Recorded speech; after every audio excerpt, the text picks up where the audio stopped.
C'est un jardin d'Éden, paradis des plongeurs, mais aussi des chercheurs.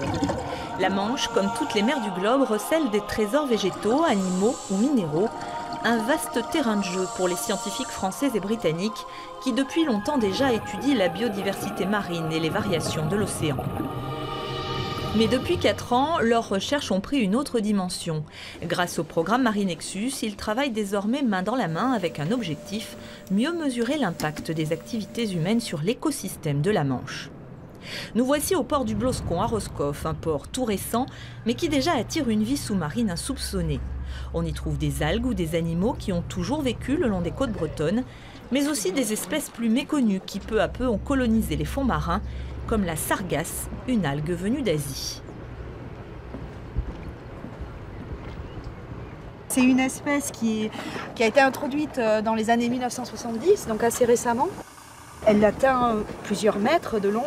Et par exemple, je me souviens d'une population sur laquelle on avait travaillé à l'île de Bréa, où on était en plongée, et on était tout petit à côté de ces très très grandes sargasses. Des algues qui ont voyagé au rythme du trafic maritime. À l'échelle mondiale, c'est plus de la moitié des introductions qui sont dues au bateau, soit parce que les espèces sont transportées, accrochées dans des refuges le long de la coque, et puis les autres ballasts. Donc ça, c'est vraiment un vecteur qui représente à peu près la moitié des introductions. À côté de ça, il y a l'aquaculture à l'échelle mondiale, et y compris en Europe et en particulier en France, qui a été un très grand vecteur aussi d'introduction. C'est le cas de la wakame, une algue asiatique cultivée en France depuis quelques années. Échappée dans le milieu naturel, elle a colonisé les fonds marins côté français, mais aussi côté britannique. Et on la trouve aujourd'hui dans le port de Plymouth. On la retrouve en grand nombre ici, partout sur la grève. Et elle a désormais pris la place qu'occupaient d'autres algues auparavant. Mais en France comme en Angleterre, d'autres espèces plus étranges encore se sont installées dans les marinas. C'est le cas de ces animaux marins, les ascidies. Elles ont fait leur apparition en Angleterre dans les années 50. Et apparemment, elles sont arrivées avec les navires engagés dans la guerre de Corée, qui venaient à Plymouth, mais aussi à Portsmouth, une base navale importante. Elles ont ensuite colonisé toutes les côtes atlantiques de l'Europe. En Europe, mais aussi au Canada, où elles commencent à poser des problèmes aux producteurs de moules. Chaque fois que nous laissons une espèce nous coloniser, on ne sait pas vraiment ce qui va se passer. C'est comme la roulette russe. Nous avons tendance à sous-estimer l'arrivée de ces espèces invasives, à considérer cela comme une expérience nouvelle, mais on a tort. Parce qu'aujourd'hui, on ne sait pas comment elles vont évoluer. Cela pourrait vraiment nous poser de sérieux problèmes. Le trafic maritime n'est pas le seul à avoir modifié la biodiversité de la Manche.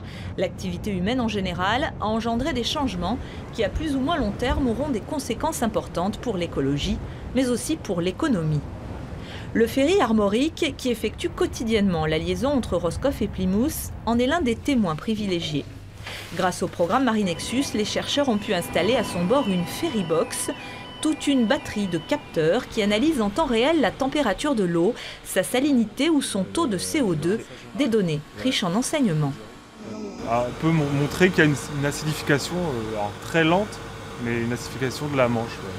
Et qui peut avoir sur le long terme une répercussion sur un tas d'espèces calcaires qui font des coquilles calcaires, les huîtres, les moules, ou alors des espèces phytoplanctoniques. Donc on voit doucement, que ce soit sur les données Ferrybox ou sur les données observatoires, une acidification de la Manche occidentale.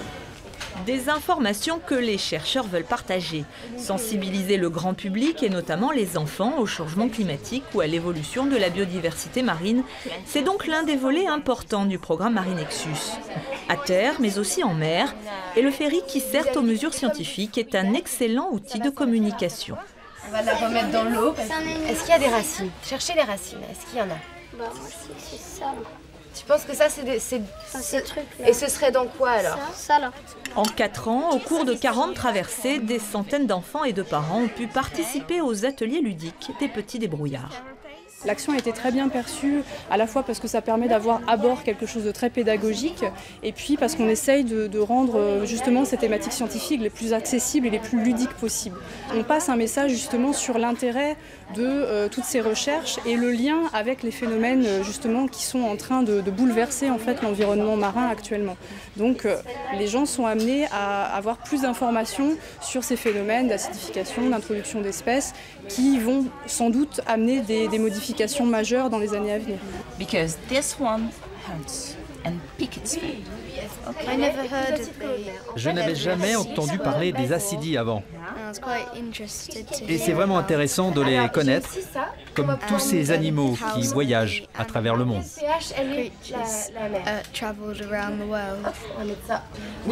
On passe vraiment beaucoup de temps sur la plage et c'est vraiment intéressant que les enfants comprennent l'importance de l'écologie, ce qui fait que l'équilibre de l'écosystème est si fragile.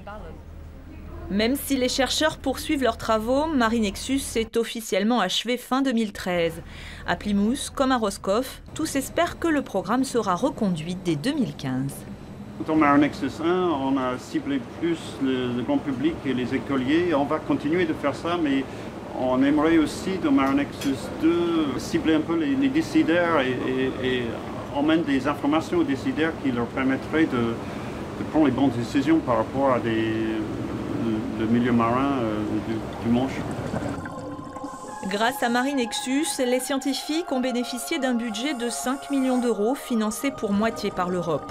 Ils attendent désormais une nouvelle aide financière à la hauteur des enjeux de ce programme, l'avenir de la Manche et des populations qui l'entourent.